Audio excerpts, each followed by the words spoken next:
සතුට හොයන ජීවිතයට මොන ප්‍රශ්නයාවත් සතුටින් ඉන්න ඕනි කියලා හිතන ඔයාව මගේ YouTube නාලිකාවට මං ඉතාම ආදරයෙන් පිළිගන්නවා. මං දන්නවා මේ වෙලාවේ මේ වීඩියෝ එක බලන ඔයා මොකක් හරි ලොකු දුකක් හිතේ හිර කරගෙන ඉන්නවා වෙන්න පුළුවන්. කාටවත් කියාගන්න බැරි ලොකු ප්‍රශ්නයක්, දවල් රෑ නිින්දක් නැතුව කිසිම වැඩක් කරගන්න බැරුව, අඩුම ගානේ කනගත බට්ටිකවත් කන්න බැරුව අහස පොළොව ගැට ගහන්න වගේ කල්පනා කරනවා වෙන්න පුළුවන්.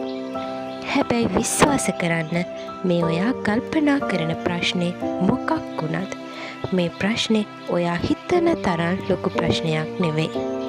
අනිත් වැදගත්ම දේ තමයි මේ හැම ප්‍රශ්නෙටම උත්තරයක් තියෙනවා. මතක තියාගන්න, උත්තරයක් නැතිම ප්‍රශ්නයක් වුණත් මොකක් හරි විකල්පයක් තියෙනවා.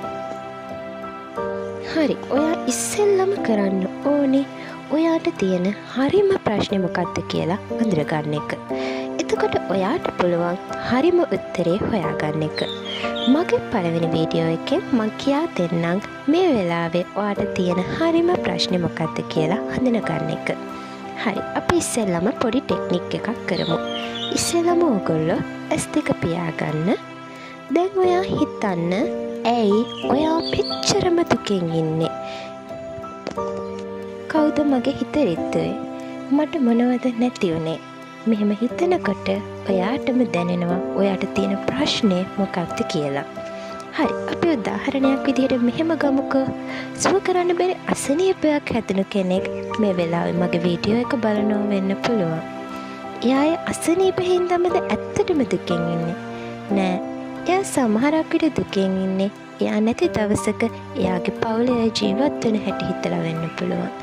අන්න ඒ විදිහට ඔයාට තියෙන හරිම ගැටලුව සහ ඒ ගැටලුවත් එක්ක ඔයාට ඇති වෙලා තියෙන අනිත් ප්‍රශ්න ටික ඔයා හොඳට කල්පනා කරන්න. කල්පනා කරලා ඒ හැම ගැටලුවක්ම ඔයා කොලයක ලියාගන්න. එක බ්‍රේක් වෙච්ච කෙනෙක් මගේ වීඩියෝ එක බලනවා වෙන්න පුළුවන්. මං දන්නවා ඔයාට තියෙන ප්‍රශ්නේ මොකක්ද කියලා. එයාට මේ වෙලාවේ එයාවම මතක් වෙනවා. එයා නැතුව කිසිම වැඩක් කරගන්න බැහැ කියලා හිතෙනවා. අන්න ඒ වගේ ප්‍රශ්න වුණත් කමක් නැහැ. ඔයා කලේක ලියාගන්න. අපි ඊළඟ වීඩියෝ එකෙන් ඒවට උත්තර හොයන හැටි, අපි කොහොමද මේ දේවල් මග අරගෙන ඉස්සරහට ජීවිතේ යන්නේ කියලා බලමු. මේ ප්‍රශ්න වලට උත්තර හොයන්න කලින් ඔයා මේ මොහොතේ සතුටින් ඉන්න එක තමයි වැදගත්ම දේ කියලා මං හිතනවා. මං ඒකටත් පුංචි ටිප් එකක් කියා දෙන්නම්. ඔයා ගොඩාක් වෙලාවට දුකින් ඉන්නේ අතීතයේ යම් සිදුවීමක් නිසා වෙන්න පුළුවන්.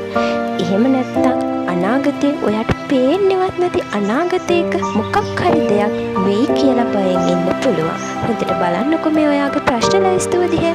මේ ප්‍රශ්න ලැයිස්තුවේ තියෙන ඒ වගේ දේවල්.